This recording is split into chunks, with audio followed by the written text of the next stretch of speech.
Not if he's actually coming to you saying, this is what I'm going to provide for you. I may not have this right now, but this is what I'm... That's not me being a gold digger. That's him seeing the quality woman that I am and what I can do for him. A woman can't do anything for a man. For his career? You're saying for his career? No, what a man wants, what a man needs out of a woman. He's like, this is what I want. Every fortune. This is what I want out of a wife. I want a wife to do this. If you want to have a Fortune 500 company, become a homosexual and you'll win. Okay. Honestly, what kind of girls are you dating? Well, when we're talking about my dating days. Oh shit. Right now, I'm with a teenager. I like teenagers. They're my favorite. But when we're talking about my dating days, they were paralegals, lawyers, doctors, whores, every kind of girl. And they all kind of like acted the same around me. But all the arguments would come because, yeah, I'm a funny guy. But if I can't pay rent, there's nothing funny about me. Because women, like you guys, do you have the capacity to actually marry a McDonald's working Chad like me? Could you do that? Well, now... Has any woman ever done that? Let's go around the table here. McDonald's employees, actually, I was talking about this today. McDonald's employees are right now even making more than our teachers. Do I want to date, maybe marry a teacher? I would say so, but to just slap a label on someone because of where they work. Money-wise, and like money-wise, right? And maybe not so much McDonald's, but if that's what he does and he provides for me and he's happy and we're happy together, then sure. You've done this before? Have any of your girlfriends or any Facebook mutual friend, anyone in existence? All right, so here's what I'm going to do here, because I understand what you guys are trying to say, but the problem is it's not that the McDonald's worker is untenable. It's that the McDonald's worker has to compete with all the other people who aren't fucking McDonald's workers. That's the problem. One of the issues is like with ladies is like when they get older and you have an issue where, hey, you're still great, you're still pretty, all these kind of things. Maybe you have a kid, all these different issues. It's not that you're not great. It's that there's other versions, like you mentioned 18. My girlfriend's 20. She just turned 21. And in this situation... That's the craziest thing I've ever heard, because why can't you say that about men? What do you mean? Why can't you say... We could marry a McDonald's worker? Yeah. Why is it different for men? No. My point is, for us, we look for signs of replication. For women, they look for signs of survival. And that's you could just say they're gold diggers. I mean, that's one of... we could just say that, let's call a spade a spade. They're gold diggers, and they should be. They want to take care of their kids. That's their DNA talking. But... why are we pretending like it's like they're capable of as much good in romance as men? We take bullets for women. We're the good guys. Women could be your ride or die. You do know that, right? Oh my God. Can a woman be my ride or die if I got fired from my job? Yes, why not? Because she sees your potential. If you tell her about your dreams, if you're like, this is what I want to do, right, and then she sticks with you, she supports you, she's doing everything she needs to for you, and you get there, look how charitable. That's a ride or die bitch. Roland, look how charitable I'm going to beat her. One, all breakups and divorces come from financial insecurity, especially because of her. But two, if she's a ride or die, and drug abuse, that's me. But if she's a ride or die, and she sees the word ambition, that's code for return on investment, because she's a fucking gold digger. Either way you look at it, she a gold digger that she wants security and to be provided for? Why is she a gold digger? Because she wants to be provided for. Or if that's what the man promised her. She's a gold digger when compared to the opposite gender, the male. So when helping your husband get to somewhere where he needs to be, for pussy, which would be the gold that they're digging for. And if the man, all right, she wins. It is gold. It is gold. We love fucking treasure. I know that much. It's a depreciating asset, though. Not if he's actually coming to you saying, this is what I'm going to provide for you. I may not have this right now, but this is what I'm... That's not me being a gold digger. That's him seeing the quality woman that I am and what I can do for him. A woman can't do anything for a man.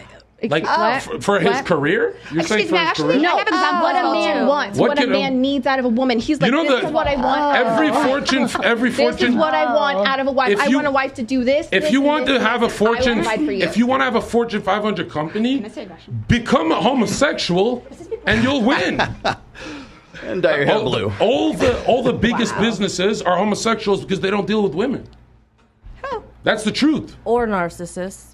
They're homosexual narcissists, right? So no, I mean people that are usually the most successful are usually self-centered. Give me an example. Which is okay. How can a woman help my career right now? I'm the biggest thing on the internet. If I start taking someone seriously and dating them and not playing with my teenager, what is she going to do for me? You built it. Hold on.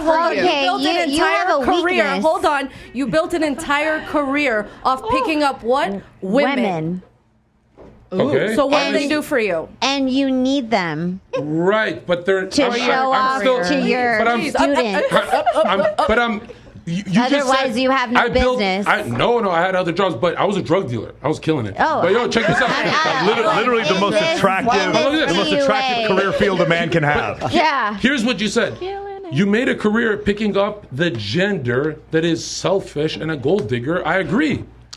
The men are not gold diggers. Politely, That doesn't even I make actually sense. have a lot of experience. When I moved to Hollywood, I was about 20. You guys, golden age for you guys. I know you get it, And I actually dated. Well, I tended to date lots of like older rich guys. It was boring. Like I didn't even sleep with them. The dates were like so like, I want to talk to them about this. That's true. No, right now I couldn't. I agree. So when I started dating him, he was fresh off divorce. He walked away with nothing, and I'm like, honey, let's build it all from scratch. Well, first of all, he's the best. We shoved the shoulders Good job. together and we moved. But check this out. Right now, I have a bunch of women. A bunch. They leave yacht parties to stay. Whether I'm in a penthouse or in a fucking doghouse, they'll stay with me. But they're not choosing me over the rich guy. They're choosing a man who maxed out the fucking trinity of looks, network, and status. I don't say finance because you could have $100 million. Money muscles If you're a fucking crypto nerd, you don't got pussy. I got looks, network, and status. That trinity, no yacht billionaire is comparing to me. That's why the girls I fuck show me pictures of them fucking Leonardo DiCaprio. We're sharing the same fucking pool. But look what he has. He has the trinity. When has a woman ever dated a man out of the trinity? No, you need that Holy Spirit, right? But now look at us. Rollo, if Rollo and I met a cute, loyal McDonald's worker, we will fuck it, bro. Fuck a prenup. You can have half, bitch. Bro, if you dated a McDonald's worker, you've said this a lot. I've fucked so many. No, but have you dated one? 4. Right. I don't like Burger King. No, but like, because your point is, your point is a woman wouldn't date for a long time a McDonald's worker. No, you guys are missing the point. The point is only one gender is capable of that action, period. What action? What action? Name one. Name one celebrity. Let him clarify. What action? Sandra Bullock is dating who? The other guy that divorced her. What action though? No one's guy. The men in this table can date a McDonald's worker. The women cannot. Yeah, not your friends, not your lineage, not your ancestors. What you're explaining is basic hypergamy, right? So it's like women only want to date at or above their either status or their looks or whatever they perceive as their sexual market value. Men don't have that attraction for. That's all you're saying. But no, that's not what I'm saying because that's a watered down version. What I'm saying is, if what I'm saying is true and we all agree, these women have to admit everyone they've dated was above them. Not true. That's the truth. Hold on. Or John, or their perception of that guy was that he was above them at some point. Because women don't want perception is reality. Same thing. Well, is it perception or is it like? Because there probably every woman at this table will say like, I was with this guy, it was so hot, he was so great, and then he said something somewhere along the way that fucked things up. Like he was like, I thought he was great. He said something. Yeah, so it's hold on. Listen, it's turned into a creep. Here we go, guys. Ready? It's rich men, but not all rich men. Some rich men can talk their way out of pussy. That's number one. Number two, the 37 culture study by Dr. David Buss. In every single one of the cultures, women cared more about acquisition of resources than men. In some places like Norway, it was 50% more. In some places like India, it was 200% more. But women always cared more about acquisition of resources than men. In his estimation, the word he's using is gold digger because women care more about resources than men. That's the word you're using. But I'm not trying to be those red pill guys like gold digger. First of all, if I had a daughter and she's not a gold digger, I would kill myself. I'd be like, you're not dating no broke dude. So I'm not disparaging the women. Right. I'm saying, why can no podcast on the internet, every dating one, and I'm the first human in dating history to say, if she's dating you, she is under you, and you need to tell her, baby girl, this is how it works. When you tell her and she says, yeah, John, you're right. Honey, do you think that you're the first misogynist of all time? Hold on. I'm so sorry. I've got to step in. So, and I know why Michael brought me here. So I was famous in 2006 for being the #1 pickup artist in Europe. And then I became the #1 pickup artist. Those women you picked up, were they above you or you above them? I was a janitor, bro. Right. But I was a janitor. Right. But in their perception, when they're sucking your dick, looking up at you, were you above them in their psyche? They couldn't believe I was a janitor. Dude, straight up, I had no money. I was making this anecdote is we don't do anecdotes. We're on Rolo's show. We don't do anecdotes. But here's the other thing, though. Okay, so could you charm your way into a woman's pants? Could you be good looking enough? No, that's not the question. Well, because I will tell you right now. A janitor can fuck, but we're talking about sustaining her. Well, okay, so that's a different though. You're looking at the long term versus like short term fucking. I love this. Long term is all I know. So much word salad going on. And here's the thing: the reality is, I ended up dating a TCU cheerleader and moving to America from the position of a janitor. That happened. Where is she? But right now, I divorced her. You divorced her? Yeah, absolutely. Okay. And it was nothing to do with... All right, check this out. I'll give you the win. Thank you. Rolo would say this is an anomaly to be... He's just polite, but this in his statistic mind... What I'm saying is that there's an anomaly. The janitor? Come on. There's a difference between alpha fucks and beta bucks, okay? So if there's a guy that is like hot... she was drunk, he was hot, and one thing led to another. The hot guy in the foam cannon party, instant sexual access, right? Short-term sexual interest. Then there's the long-term sexual, long-term interest, which is provisioning, protection, and parental investment, which is what you've been talking about for this entire right up to this point. But that's all I sell. So that's all I sell. That's all you sell. But there's another aspect to that because there's correct me if I'm wrong, but in your youth, perhaps there's every girl at this table has at some point saw the guy's like, maybe it'll be fun to have a one-night stand with this guy. It might be fun to fuck this guy. And if there's not, the arousal has been there for the woman who has wanted to do that.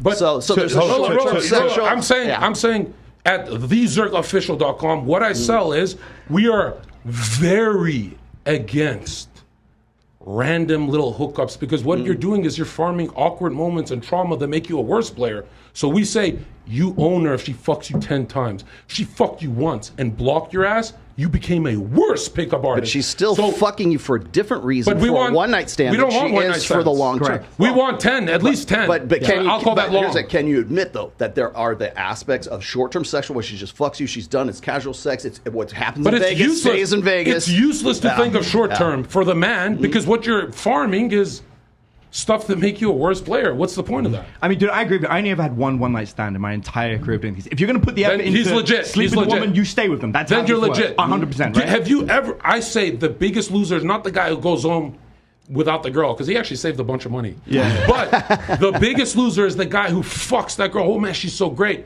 and he wakes up blocked, and for the next 4 to 6 months.